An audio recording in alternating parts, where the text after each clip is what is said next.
Assalamualaikum warahmatullahi wabarakatuh. Perkenalkan, saya Meli Pusvika Andansari dengan NIM 402220112 dari kelas PSI. Di sini saya akan mempresentasikan bisnis plan dengan judul Warung Kopi Pojok. Yang pertama yaitu eksekutif summary. Warung Kopi Pojok adalah warung kopi di tepi sungai dengan organisasi yang terstruktur dengan baik. Kami menawarkan produk kopi berkualitas dan berbagai macam kebutuhan pokok dengan lingkungan santai bagi pelanggan yang ingin mencari pengalaman bersantai di tepi sungai. Jadi kami tidak hanya menawarkan produk kopi yang berkualitas, tetapi juga menyediakan berbagai macam bahan pokok seperti mie instan, gula, minyak, gas, dan lain-lain. Kami juga menyediakan bahan bakar bensin dan solar untuk transportasi pelanggan. Selain itu, kami juga menyediakan pur ayam dan polar untuk ternak masyarakat. Yang kedua yaitu visi dan misi. Visi kami yaitu menjadi tempat favorit bagi pencinta kopi dan pengunjung yang ingin bersantai di tepi sungai. Untuk merealisasikan visi tersebut, kami mempunyai beberapa misi. Yang pertama yaitu menyajikan kopi terbaik dengan berbagai pilihan. Yang kedua, menciptakan lingkungan yang nyaman dan ramah. Yang ketiga, menyediakan makanan dan kebutuhan sehari-hari dengan harga terjangkau. Yang keempat, membangun hubungan positif dengan komunitas lokal. Dan yang terakhir, memberikan pelayanan cepat, ramah, dan profesional. Kami berharap dengan misi tersebut, kami dapat mewujudkan visi yang telah kami buat. Selanjutnya yaitu latar belakang. Warung Kopi Pojok berdiri karena kesadaran akan kurangnya layanan di daerah kami, terutama bagi petani dan peternak lokal. Rumah kami yang terletak di pojok dekat sungai dan memiliki halaman yang luas memberikan peluang bagi kami untuk membuka warung kopi dan menggunakan halaman sebagai lahan parkir. Selain itu, karena kurangnya toko yang memadai di daerah kami juga memberikan peluang bagi kami untuk menyediakan berbagai bahan pokok seperti gas, minyak, gula, dan kebutuhan lainnya untuk memenuhi kebutuhan masyarakat. Dan kami juga menyediakan bahan bakar seperti solar dan bensin untuk transportasi masyarakat, serta menyediakan pur dan polar sebagai pakan ternak masyarakat sekitar. Selanjutnya yaitu struktur organisasi. Struktur organisasi warung pojok terdiri dari pemilik, barista, kasir, dan pelayan bahan pokok. Pemilik sendiri bertanggung jawab atas manajemen umum, strategi bisnis, dan pengawasan operasional. Sedangkan barista bertugas menyajikan makanan dan minuman untuk pelanggan, serta bertanggung jawab atas kebersihan area pelayanan dan kualitas makanan dan minuman. Sedangkan pelayan bahan pokok bertugas melayani pembeli bahan pokok, bahan bakar, dan pakan ternak, serta bertanggung jawab atas stok barang dan kebersihan area penyimpanan barang. Yang terakhir yaitu kasir, bertugas melayani transaksi pembayaran dan administrasi keuangan harian.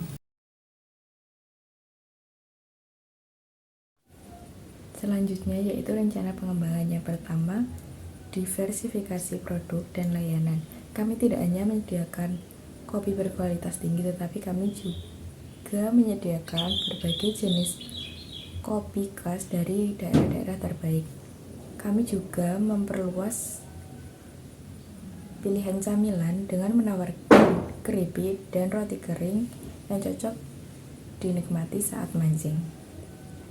Tidak hanya itu, kami juga akan menjadi tujuan berbelanja sehari-hari dengan menyediakan bahan pokok seperti mie, gula, minyak, gas, beserta bensin dan solar untuk kebutuhan transportasi masyarakat sekitar.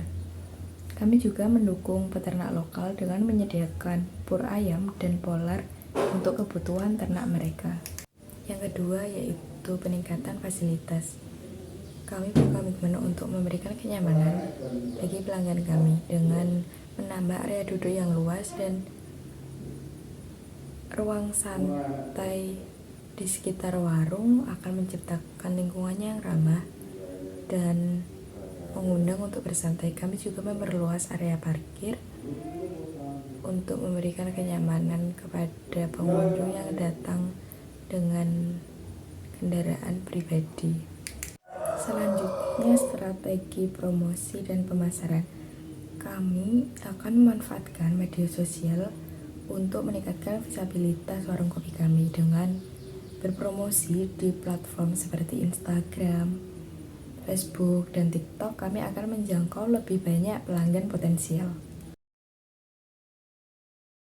Selanjutnya yaitu analisis dampak usaha. Dampak positifnya, yang pertama, menarik minat pengunjung yang menyukai aktivitas outdoor. Yang kedua, menambah nilai plus bagi pelanggan karena dapat memenuhi kebutuhannya dalam satu tempat.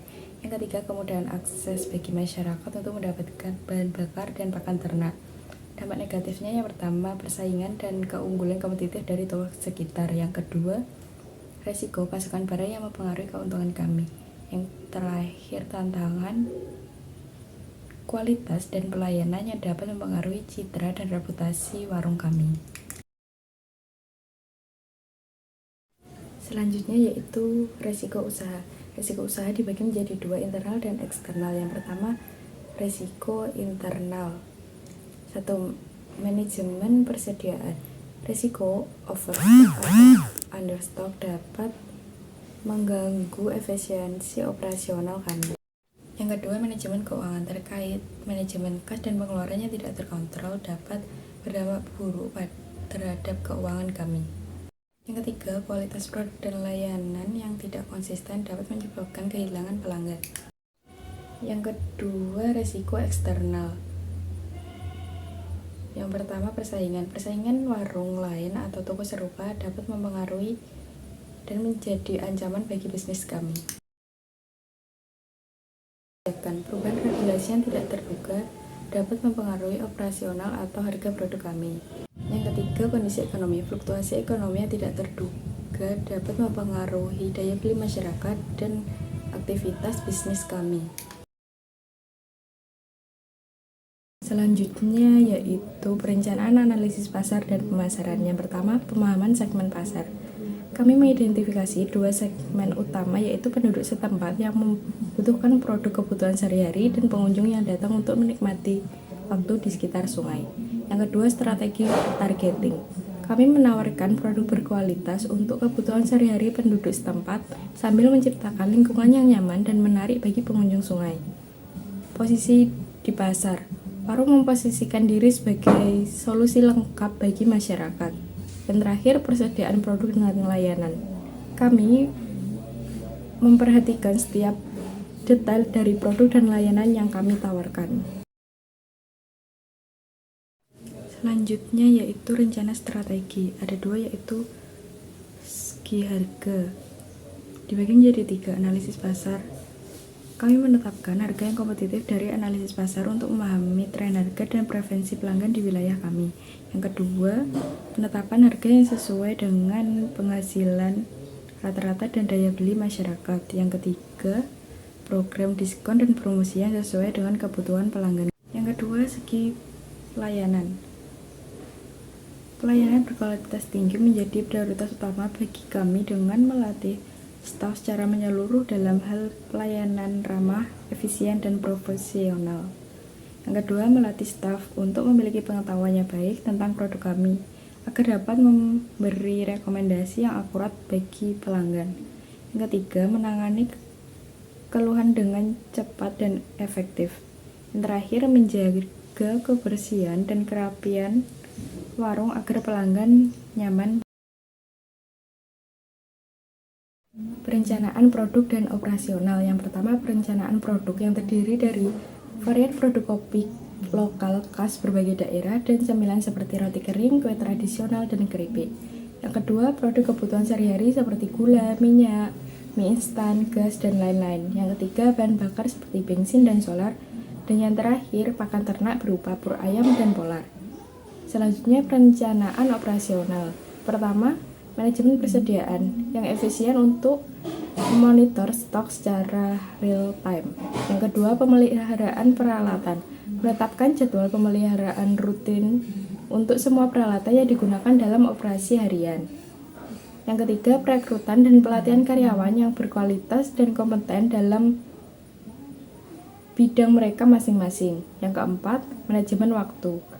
Mengatur jadwal kerja dan memastikan jumlah tenaga kerja memadai untuk menangani lonjakan pelanggan. Profit management dan analisis sumber daya manusia. Yang pertama, profit management. Kita bisa melakukan dengan berbagai cara. Yang pertama, pemantauan keuangan dengan pencatatan penjualan, pendapatan dan pengeluaran, serta biaya operasional. Yang kedua, analisis pendapatan dengan mengidentifikasi produk-produk paling laku dan memperkuat strategi penjualan dan pemasaran. Yang ketiga, pengeluaran dan efisiensi operasional. Memeriksa pengeluaran dengan cermat untuk mengidentifikasi di mana penghematan dapat dilakukan tanpa mengorbankan kualitas layanan atau produk.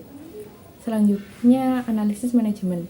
Kita bisa melakukan dengan berbagai cara. Yang pertama, evaluasi kinerja staf dengan menilai pelayanan pelanggan, produktivitas, dan kepatuhan terhadap standar operasional. Yang kedua, identifikasi kekuatan dan kelemahan. Kita bisa melihat dari data evaluasi kinerja akan digunakan untuk mengidentifikasi kekuatan dan kelemahan individu dalam tim kita. Yang ketiga, pengembangan karir berupa peluang pelatihan lanjutan, promosi, atau penugasan proyek khusus yang memperluas keterampilan mereka. Yang keempat, pengakuan dan motivasi. Staf yang menunjukkan kinerja bagus akan diakui dan dipromosikan secara publik.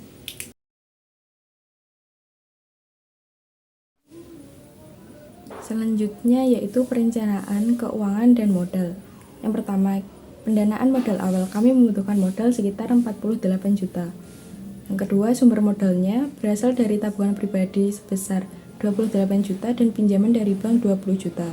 Yang ketiga, proyeksi keuangan per bulan. Pendapatan kami sekitar 28 juta dan pengeluaran sekitar 15.500.000 rupiah dengan laba bersih 12.500.000 rupiah per bulan. Yang keempat, manajemen arus kas. Kami memantau pemasukan dan pengeluaran setiap minggu dan memantau keterlambatan pembayaran dari pelanggan atau pemasok.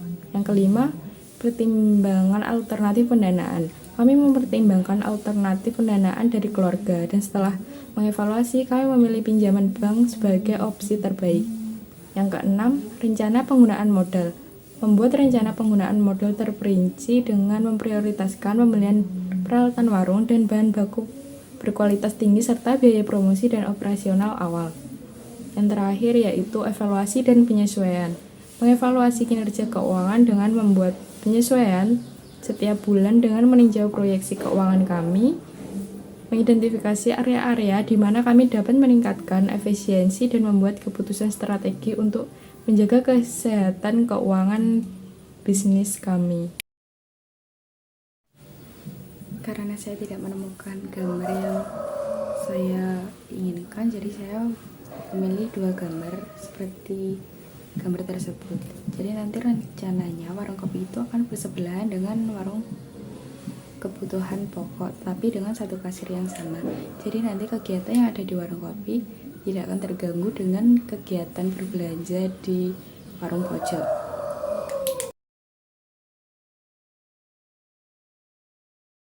Sekian presentasi dari saya, kurang lebihnya mohon maaf. Wabillahi taufiq wal hidayah.